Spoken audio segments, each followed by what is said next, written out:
मुफ्ती Tariq Masood special.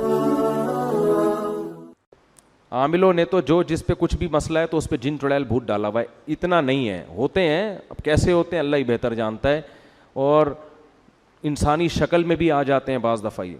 और इनका सबसे ख़तरनाक काम होता है इंसान के दिल में वसवसे पैदा करना, इंसान को गुनाहों की तरफ लेके जाना। इनकी तबीयत में शर गालिब है, खैर कम है, और इनकी तादाद इंसानों से बहुत ज़्यादा है, और इनकी पैदाइश भी इंसानों से पहले हुई है। तो अल्लाह की एक मखलूक है। चुड़ैल तो जिन ही की मुअन्नस को कहा जाता है, ये कोई अलग मखलूक नहीं है। जिन की इंसान से शादी भी हो जाती है और औलाद भी हो जाती है, लेकिन ये कभी भी इसकी तमन्ना बोलो मत करना। मर्द की भी जिन्निया औरत से शादी हो जाती है, तभी फुक़हा ने इसके अहकाम लिखे हैं कि मर्द के लिए किसी जिन्निया से शादी जायज़ है या नहीं। तो फुक़हा लिखते हैं कि ये अमल इंसान के लिए, बोलो ना भाई, नाजायज़ है, क्योंकि जिन्स अलग अलग है। अब आप कैसे हो जाती है, इसकी कोशिश कतन, क्योंकि जिनकी जिन्निया से शादी हुई ना, उनके बेड़ा गर्क हो गया है। वो जिन्निया को ये इंसान अब अफोर्ड नहीं होती, तो जिन्निया को कौन अफोर्ड करेगा। लेकिन चूंकि फुक़हा ने एक मसला बयान किया, इसलिए मैंने बता दिया कि इस बात का इम्कान मौजूद है। बाज़ दफ़ा ऐसे होता है कोई जिन्निया जो है किसी पे आशिक हो जाती है, उसको मजबूर करके फिर अपने साथ उससे निकाह करती है, लेकिन फिर वो उसके हालात बहुत उस बंदे के ख़तरनाक होते हैं। वो बेचारा हड्डियों का ढांचा बन के बिलाखिर इन्ना लिल्लाहि व इन्ना इलैहि राजिऊन। मैंने ऐसे लोग देखे हैं जिन पे जिन्निया आशिक थी। एक दफ़ा तबलीग जमात आई, वो बेचारा एक तबलीग में बहुत नेक आदमी, वहाँ बम्बई में कहीं पता नहीं किसी ऐसे फ्लैट में जाके ठहर गए जहाँ लोगों ने मना भी किया हुआ था।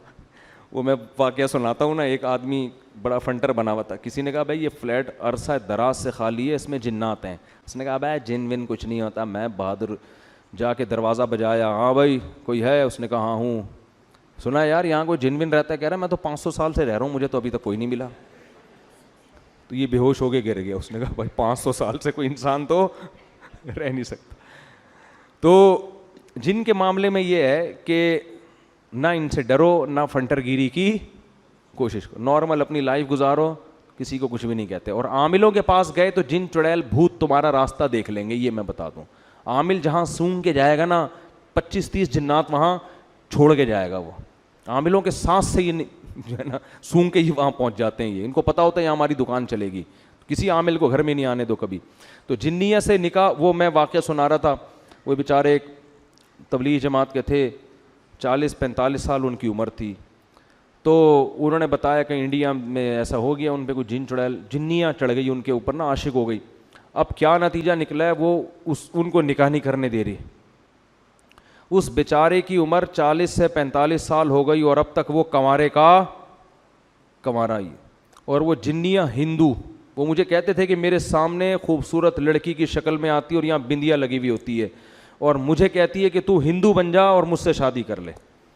लेकिन इस आदमी का भी ज़र्फ था, ये इसने कहा मैं किसी कीमत पे ईमान नहीं छोड़ सकता। अच्छा ये बातें हो रही थी, इतने में उन्होंने मुझे बताया कि उन पर ना वो कैफियत तारी होना शुरू हो गई, और वही जिन्नियाँ उनके ऊपर सवार। अच्छा मुझे कहते हैं कि सारा दिन इंडियन गाने सुनाती रहती है मुझे बैठ के। सही है, सारा दिन क्या करती है? इंडियन गाने सुनाती रहती है। अच्छा खैर, जब वो उन पे सवार हो गए, मैं बैठा हुआ था सामने। अल्लाह का शुक्र है मैं इन चीज़ों से डरता मरता नहीं हूँ। अगर आप डर गए ना तो एक जिन्निया आपके पास भी आएगी, फिर ये समझ लो। तो मुझे इशारा उन्होंने किया कि मेरी उंगली पकड़ के कोई आयतें पढ़े, तो मैंने दम बम किया, वो थोड़ी देर में ठीक हो गए। तो ये होता है, लेकिन उसका नुकसान ये हुआ कि बेचारे कहीं निकाह नहीं कर सके, और वो कमज़ोर हो के ना बेचारों की हड्डियाँ निकल गईं। लेकिन आप लोग डरें नहीं, मैं ऐसे वाक़यात बहुत कम सुनाता हूँ, इसलिए कि लोग पहले ही इतने खौफज़दा हैं कि यार अच्छा वो जो उस दिन कब्रिस्तान में बिंदिया नज़र आई थी, वो भी कोई दुबई बम्बई की आई हुई जिन्नियाँ या चुड़ैल थी। कुछ भी नहीं है, आपका दिमागी तख़य्युल होता है ज़्यादातर। तो वह लाखों में कोई एक आध वाक़या हो जाता है ऐसा, और वो जिसके साथ होता है बस वो सब्र करे, और इसका कोई हल नहीं है। उसने सब्र किया, इफ़्फ़त और पाकदामनी से ज़िंदगी गुजारी। अब पता नहीं अब तक ज़िंदा हैं नहीं हैं, ज़िंदा हैं तो अल्लाह उनको इस मुसीबत से निजात दे, اور اگر انتقال کر گئے تو اب تو وہاں انشاءاللہ حوروں سے اللہ نے ان کے صبر کی وجہ سے ان کا نکاح اللہ سے امید کرا دیا ہوگا اللہ تعالیٰ نے. لیکن ان چیزوں کا علاج صبر کے علاوہ کچھ بھی نہیں. جو احادیث میں دعائیں آتی ہیں ان کو پڑھنا چاہیے. سورہ فلق، سورہ ناس ہے، اور بسم اللہ الذی لا یضر مع اسمہ شیء فی الارض ولا فی السماء، یہ پہلے سے ہی اہتمام کرنا چاہیے ان چیزوں کا، تاکہ اس قسم کی چڑیلیں مسلط نہ ہو آپ کے اوپر. بہت سے نوجوان کہہ رہے ہوں کہ کاش ہمارے اوپر بھی کوئی ایسی جنیاں آ جائے. تو میں اس لیے پہلے بتا رہا ہوں کہ اس کی تمنا مت کرو، آ گئی نا. وہ ایک آدمی کی بیوی پہ جن چڑھ گیا، کسی نے آ کے بتایا تمہاری بیوی پہ جن آ گیا. اس نے کہا خود ہی بھگتے گا آپ. اس نے کہا تو جب انسان کا یہ حال ہے، بیوی جب انسان کی شکل میں ہو تو یہ حال ہے، جنیاں ہوگی تو کیا ہوگا آپ خود سوچو یار. لوگ جنات کو اپنی بیویوں سے ڈرا رہے ہیں. تو اور بیوی اگر جن ہو اس کو کس سے ڈراؤ گے؟ وہ تو بہت خطرناک ہوتی ہے بھائی. تو اس لیے اس کی تمنا نہ کہ مسئلہ آ گیا تو میں نے بتا دیا. ہم نے کہا چلو قرآن میں جنات کا تذکرہ ہے تو سرے دس یہ بھی ہو جائے. ورنہ میں کوشش کرتا ہوں جن چیزوں کا ہماری پریکٹیکل لائف سے تعلق نہیں ہے ان کو میں زیادہ چھیڑتا نہیں ہوں.